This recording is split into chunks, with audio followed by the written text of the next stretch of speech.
Motherhood, but not quite as we imagine. Thought-provoking, refreshing, straightforward, sometimes taboo, often seemingly ordinary, but always honest. Welcome to School for Mothers, opening conversations we all need to have, exploring ways in which you can be fulfilled as a woman, once a mother. Now, here is your host, mother of 10, Danusha Melina Durban. Hello and welcome to the School for Mothers podcast. I'm Danusha Melina Durban, your host, and today I'm bringing you something different. Ordinarily, I'd be in conversation with a guest, but friends, I thought I'd share one of the times when the tables turned and I was guest on someone's show. I do this pretty regularly and it's usually a hoot.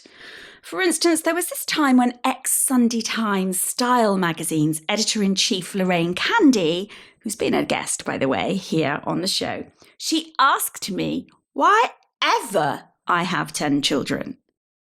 Of course, it's a relatively common question, even though it's pretty rude. But this was kind of cringe. Maybe I'll share that ep with you, Lorraine's episode, that is. By the way, that show is called Postcards from Midlife. Look it up.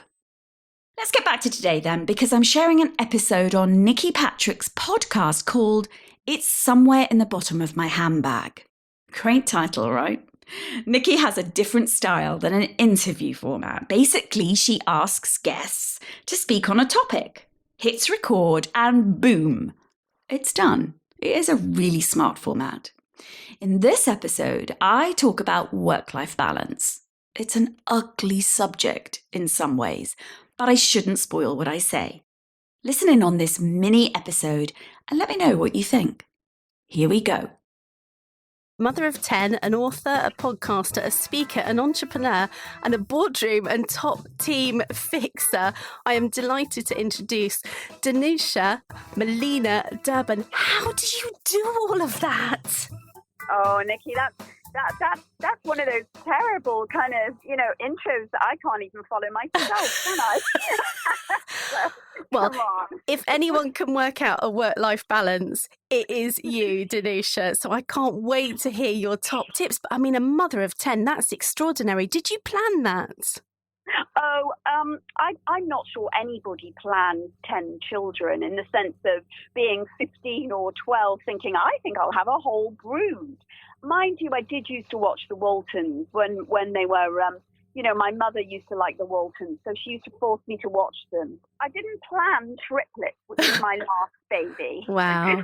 It went from 7 to 10 overnight, so there you go. Well, that is pretty impressive. And obviously you've always worked. Yeah, I have. I had 5 years at home as a stay-at-home mum for the first few, and then when I had my fourth son, I started working, and that was wonderful. So I can imagine juggling work, and I mean, do you do 10 podcasts a month? Is it? I do 10 episodes a month. Yeah, wow. Quite a production actually. Yeah, because I have 2 podcasts, and actually my little 8-year-old has an award-winning podcast of her own. So we produce that one too. So how sweet. Yeah. So, but she's the host. I'm not anything to do with it other than, I obviously help her with the ideas, and but she is hers. Well, I'm completely in awe of everything that you do. So, right, we need your top tips. How do we get a good work-life balance? Okay, number 1. The very first step is to work out your version of work-life balance. And it sounds so simple, but it's obvious. I think we get really wrapped up in what other people are doing. And it's a perfect moment. There's not too many of us saying this pandemic is a perfect moment, because of course it's not. But, we've had the opportunity, many of us, not all, but so many of us, to strip away the kind of extraneous stuff and think what's important to us. So the questions I would suggest that listeners consider is, what feeds my energy? Like, what feeds your energy? What depletes you? And it's not also what, it's also who. So in a way, what I'm suggesting is what I call a forensic life audit. So it's not something that you should put aside or think, oh my goodness, I'm going to have to find 6 hours to sit there and audit my life. Who, what, depletes me, feeds me. No. You're going to have to do this over several days. It might take you a couple of weeks. It's actually important to do it. I mean, if you can find some time, great. But most of us can't. Of course, we can't.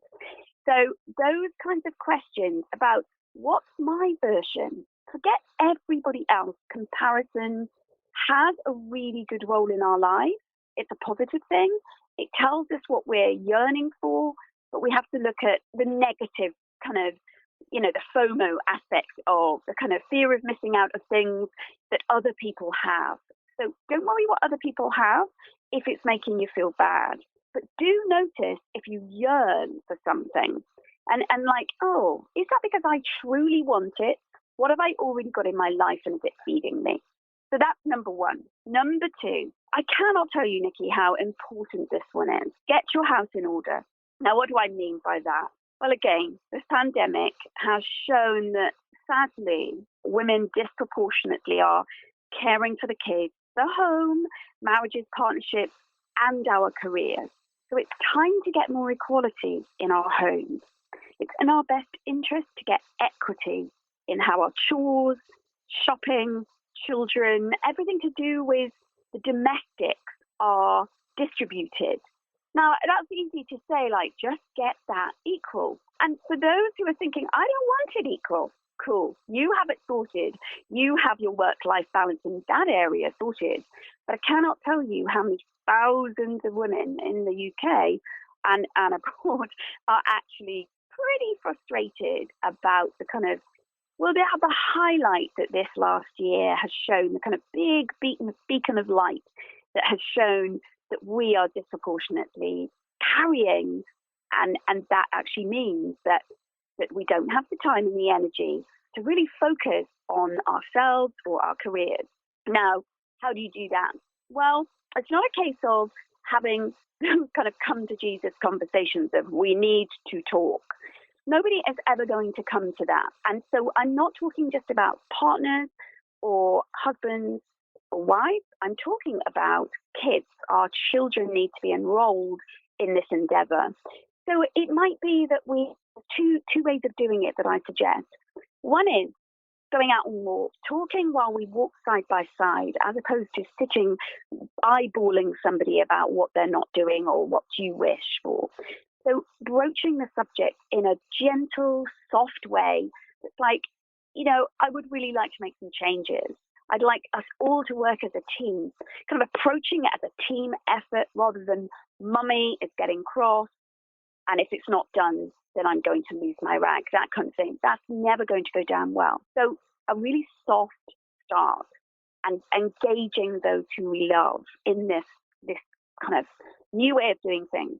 Easy does it, small step. Try something out. And there are people that will say no. Okay, so you'll know your family situation. But the fact is, if you're to get any equity in the house, these conversations need to be had. The second thing is emails. You'd be surprised how many people actually can negotiate things, whether that's what you want to eat, even having a romantic life, date night, intimate life, including this redistribution of the domestic over an email thread. That could be age appropriate, could be with teenagers who don't really want to talk to you too much, or it could be with your partner. And that's really important. It could be that maybe you've got lodgers in the house, for instance, or you've got extended family that you don't really want to bring this in the actual domestic sphere. Emails work a treat. They really do. The third thing, well, this is a huge one again, ditching guilt. It's a really significant move towards work-life balance. And the main reason is that guilt takes, I've done a lot of research on this, guilt takes energy and time. And that drains our focus and it drains us. And in our life audit, if you go back to the first point, I always encourage people to think about our guilt pain points. Now, of course, like the domestic, if your guilt is working for you, well, hey ho, you've already got this, yeah? But it is unusual for our guilt to be working for us. So what are your guilt points? And you'll probably have come up against them, kind of nudged up against them in your life audit, because they will be the things that you're feeling uncomfortable about. you're feeling guilty maybe about, I don't know, I was talking to somebody the other day about, she was saying she doesn't spend enough time playing with her kids. And that's because her version of work-life balance includes playing board games. That's what she was actually meaning. They're not small children.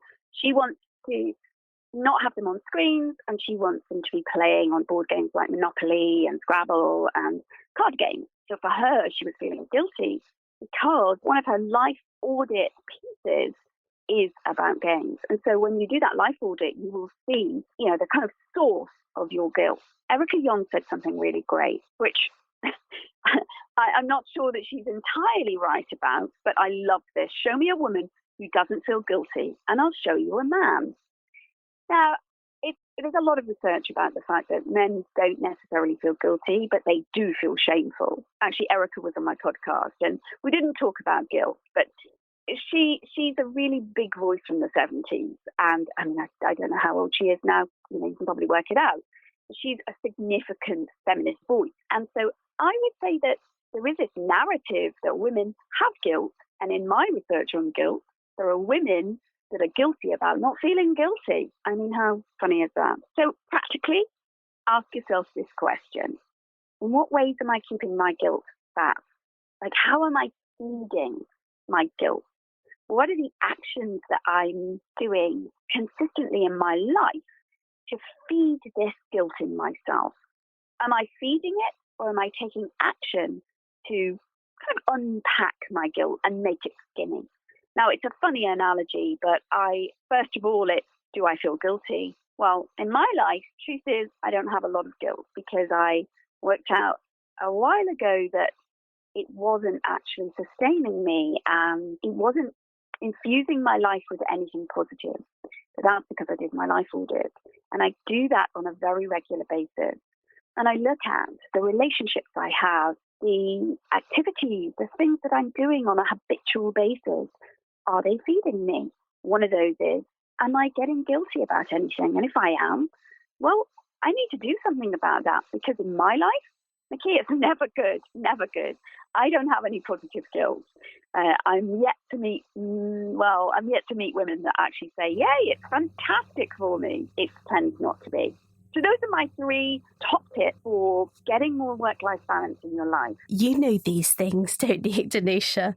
Thank you. Thank you so much. Ditching the guilt's a brilliant one, isn't it? I mean, it's just such a waste of time, and we haven't got time to do that. We want to have a better work-life balance. Now, how can we find you? Well, you can look for me on danushamelinadurban.com. That's a mouthful. And also schoolformothers.com. Find me over in Instagram at School for Mothers Podcast. Yeah, it's an unusual name. You'll find me. Come and link on LinkedIn as well. Brilliant. Thank you so much, Danusha. And you just sound so calm. So we all want a better work-life balance. Thank you. Are you still striving to get work-life balance? I'm curious. I know my outlook on balance has really changed all the more as this COVID time progresses. I am definitely more about surrendering to integration, blending, call it what you will. It's not about compartmentalized living, except, listeners, that business hasn't yet cottoned on to the ways this can be possible. If you've not looked at the company Patagonia and how they integrate business success and family, go Google them. It's possible, and it's time for more companies to follow Patagonia's lead. What other companies are leading the way? Shoot me an email and let me know at hello@schoolformothers.com. That's hello@schoolformothers.com. All right, my friends, I'll see you next week. Same time, same place. Bye for now. Thank you for tuning in to the School for Mothers podcast. To continue the conversation and keep your dose of inspiration up, head over to schoolformothers.com/podcast, where you'll find bonus content from Danusha and her guests on habits, recommendations, books, best apps, time-saving secrets, life hacks, health, sleep, and anything in between. That's schoolformothers.com/podcast.